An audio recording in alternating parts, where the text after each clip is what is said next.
فکر کنید وسط بهشت جنگل‌های باستانی هیرکانی قدم میزنید. اما ناگهان با یک کوه متعفن 60 متری روبرو میشید. اونم کوهی از زباله. باور میکنید روزانه هزاران تن زباله مستقیم میره تو دل این جنگل‌ها و یه هیولای چند میلیون تنی رو میسازه. این هیولا سال‌هاست که داره همه چیز رو میبله و شیرابه‌های سمی رو مثل یه رودخونه سیاه وارد سفره‌های آب زیرزمینی میکنه. این یه فاجعه ملیه که به نظر غیر قابل حله. شاید فکر کنید کار تموم. اما علم همیشه یه برگ برنده تو آستینش داره. به نظرتون چی میشد اگه میتونستیم تکه‌ای از خورشید رو بیاریم و بذاریمش توی یه سطل زباله؟ این فیلم علمی تخیلی نیست. ما داریم درباره یه لبه تکنولوژی جهان حرف میزنیم. چیزی که بهش میگن گازی سازی پلاسما. یه تکنولوژی بی‌نهایت خفن که قراره این فاجعه رو پودر کنه و از دل این کثیفی ثروت و انرژی پاک بسازه. اونم بدون اینکه زباله رو بسوزونه یا دودی تولید کنه. اما چطور ممکنه؟ چطور مهندسای ما تونستن دمای وحشتناک خورشید رو روی زمین کنترل کنن و به جون این کوه زباله بندازنش؟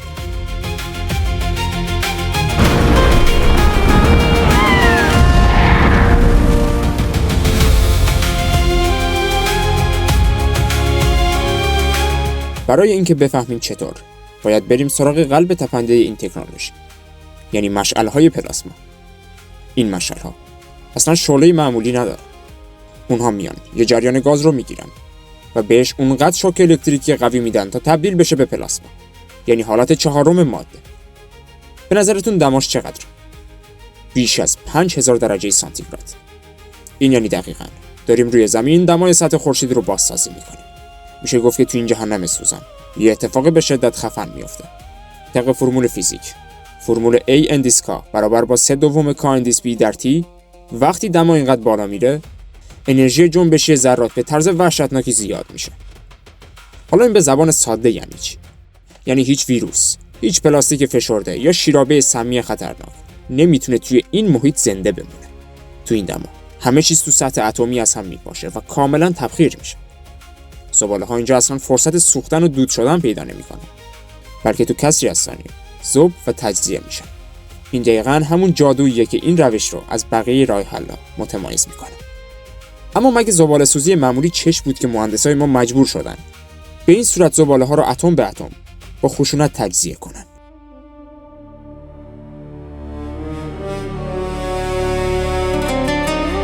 تو زباله‌سوزی قدیمی فقط آشغال و آتیش می‌زدن. نتیجهش چی بود؟ یک کوه از خاکستر سمی و دودی که آسمون رو سیاه می‌کرد. انگار فقط مشکل رو از روی زمین می‌فرستادن تو هوا. اما پلاسما اصلا زباله رو نمی‌سوزونه. باورتون میشه؟ اینجا اصلا خبری از سوختن نیست. بلکه اتفاقی که اینجا میفته یه تجزیه مولکولی خالصه. وقتی اون زباله متعفن و کثیف وارد راکتور میشه، تو کسری از ثانیه با اون دمای خورشیدی برخورد میکنه. تو این لحظه پیوندهای شیمیایی که مولکولهای زباله رو تو هم قفل کردن با خشونت پاره پاره میشن. پلاستیک، میکروب، شیرابه، همه چیز، همشون از پا میپاشن و تبدیل میشن به اتم‌های سازندشون. مثل اینه که یه اسباب بازی لگو رو محکم بکوبونی به دیوار و فقط تکای ریزش روی زمین باقی بمونه. دیگه هیچ خاکستر سمی یا دود سیاهی در کار نیست. کثیف‌ترین زباله‌های جهان جلوی این تکنولوژی کم میارن و توی چشم هم زدن کاملا تبخیر میشن. پس با این کار ما داریم یه هیولای کثیف رو با بی‌ضررترین حالت ممکن تجزیه میکنیم. اما خب این تکنولوژی فضایی و گران قیمت اصلا چطور پاش به ایران باز شد و کیا جرأت کردن اولین قدم رو برای ساختن این پروژه بزرگ بردارن؟ این تکنولوژی که الان دربارش حرف میزنیم از کجا اومد؟ شاید باورتون نشه، اما ریشه‌اش توی آزمایشگاه‌های فضایی. دقیقاً همون مشعل‌هایی که برای تست سپر حرارتی سفینه‌ها استفاده میشد. حالا افتاده دست نخبگان خودمون. از اوایل دهه 90 شمسی یک گروه از شرکت‌های دانش بنیان ایرانی آستین رو بالا زدن. اصلا کار راحتی نبود. تحریم بودیم و این دانش رو فقط چند تا کشور خاص توی دنیا داشتن. اما مهندسای ما تسلیم نشدن. اونها سالها توی آزمایشگاه‌ها عرق ریختن تا این راکتور پلاسمای پیچیده رو قدم به قدم بومی سازی کنن. یعنی 0 تا 100 طراحی و ساخت این قلب خورشیدی تو خاک خودمون انجام میشه. این دیگه فقط یه پروژه محیط زیستی نیست. یه غرور ملیه که نشون میده ما میتونیم گورهای تکنولوژی رو با دستای خودمون اینجا مستقر کنیم.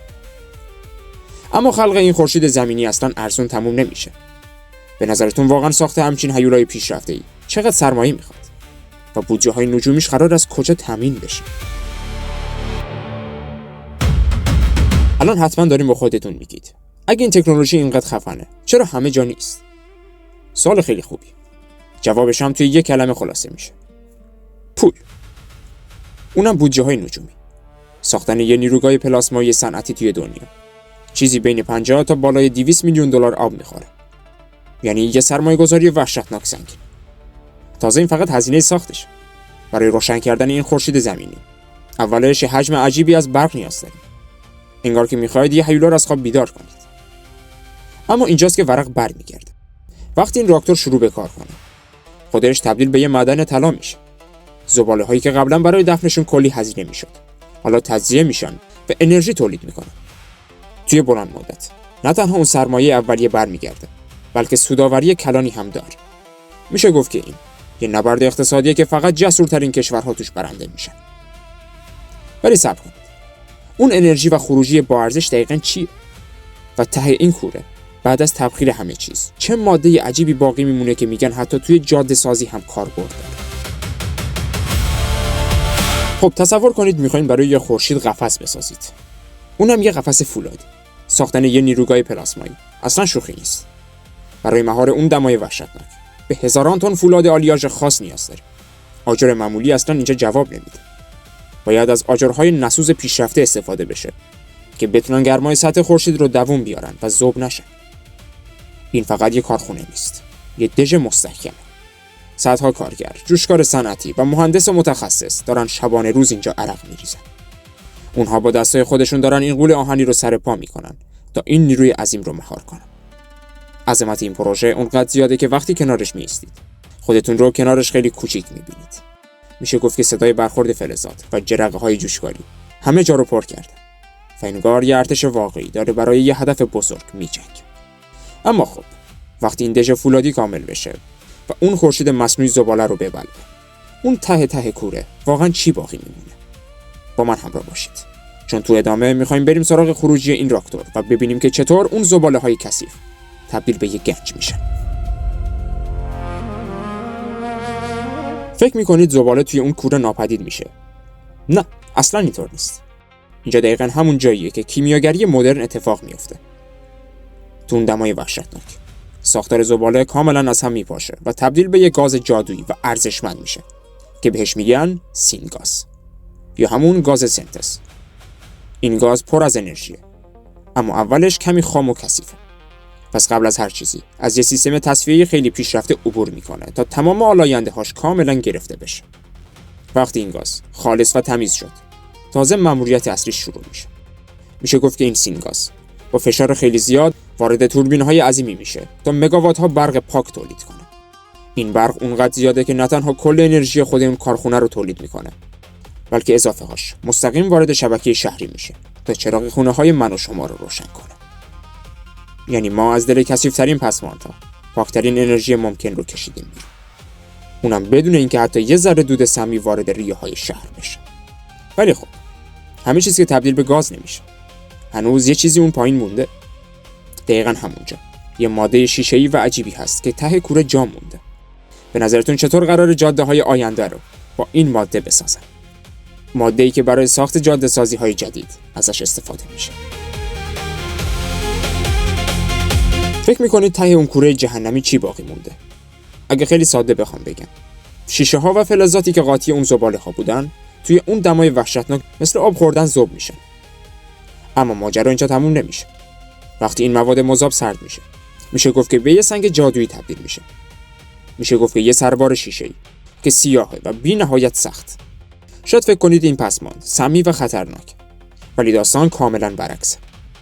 این سنگ‌ها کاملا بی‌خطرن و جون میدن برای ساخت جاده‌ها و بتون‌های فوق مقاوم. این یعنی استفاده مطلق از تمام پسماندها. زباله‌ای که تا دیروز باعث آلودگی بود، حالا شده محکم‌ترین مساله ساختمانی زیر پای ما. داخل این روش هیچ چیزی دور ریخته نمیشه. میشه گفت که همه چیز دوباره زنده میشه. اما با این همه شگفتی، یه سوال خیلی مهم ذهن هممون رو درگیر میکنه. اگه این کوره جادویی اینقدر بی‌نظیره و همه چیز تمومه، پس چرا تو هر شهری یکی از این نیروگاه‌ها نداریم؟ و هنوز داریم زباله‌ها رو زیر خاکا دفن می‌کنیم. به نظرتون این غول صنعتی چه سودی برای شهروندهای عادی داره؟ تصور کنید صبح پنجره رو باز می‌کنید و دیگه خبری از اون بوی خفه کننده زباله نیست. فقط یه نفس عمیق و هوای پاک. ماجرا فقط بوی بدم نیست. میشه گفت که ورود روزانه هزاران لیتر شیرابه سمی که داشت یواش یواش سفره‌های آب زیرزمینی دریای خزر رو نابود می‌کرد، حالا کاملا متوقف شده. این یعنی آب سالم‌تر و آمار بیماری‌هایی که به طرز عجیبی کم میشه. اون زباله‌ای که تا دیروز قاتل طبیعت بود، الان داره برق پاک و ارزون برای خونه‌های من و شما تولید می‌کنه. تازه این پروژه باعث شده صدها شغل مستقیم و غیر مستقیم برای جوانهای همین منطقه ایجاد بشه. از مهندسای متخصص گرفته تا کارگر ساده. یه زمانی اینجا نماد مرگ طبیعت بود، ولی همین منطقه داره زندگی و رفاه دوباره رو به همین شهرها برمیگردونه. هیچ چیزی هدر نمیره و همه چیز در خدمت مردمه. اما با این عظمت و این همه تجهیزات، یه ترس بزرگ هنوز وجود داره. اگه یه روز این قلب تپنده از کار بیفته یا خراب بشه، چه فاجعه‌ای در انتظارمونه؟ فرض کنید یه روزی توی همین آینده نزدیک بریم شمال و دیگه خبری از اون کوههای بدبوی زباله نباشه. باور میکنید شاید الان شبیه یه رویا به نظر برسه، ولی علم و مهندسی نشون داده که این واقعیت کاملا در دسترس.